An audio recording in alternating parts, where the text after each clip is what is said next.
US market update, October 23. We're currently looking at the daily chart of the SPY, and we can see after a strong breakout above the 200-day, we've had a bit of a down day, a bit of a pause. Not necessarily bearish, but certainly a pause in the general upward momentum that we've had over the past few days.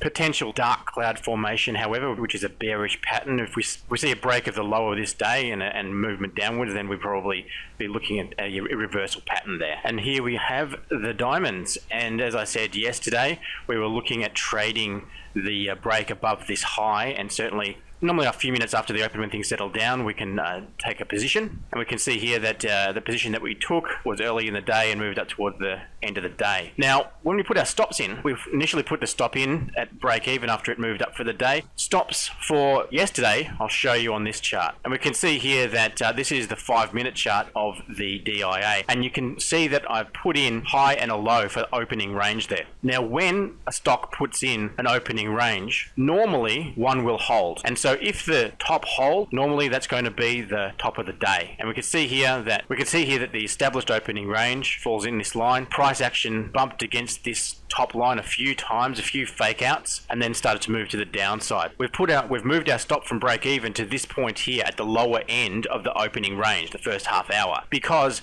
if it breaks through this lower range, chances are it's not going back up again. Most of the time, if it breaks out of the opening range, it's not going to breach the other side again. So this is a good place to put our stops intraday. And as you can see, after a couple of hours, it did break to the downside, in which case we were happy to stop out at a small profit on the diamonds.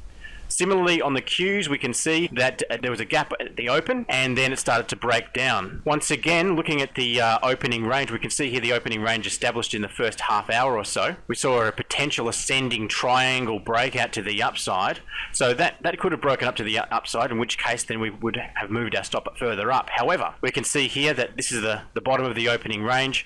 It tested that high of the opening range a few times throughout the morning, and then broke down around about 12:45. So it did pop up again, but we were already stopped out once it was below that opening range. So we can see here that we're really reducing our risk by moving the stop up underneath the bottom of the opening range after that up move. We can see on IWM that there is a bearish engulfing candle there.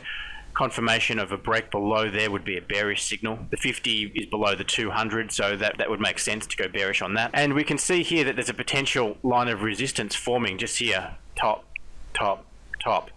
And the financials failed to break through that, or as potential dark cloud formation, which means that this could be a pause or it could be a reversal. If we see further breakdown to the downside, then that would signal a reversal. If, however, we take out this high or we have an inside day, then it could be just consolidation. Now gold, we saw a spinning top which closed above the 50-day moving average. However, we've gapped down below it. So we are no longer bullish on this, and we're still waiting to see whether this is a consolidation period or whether we're actually going to reverse. Thanks for coming along. See you next update.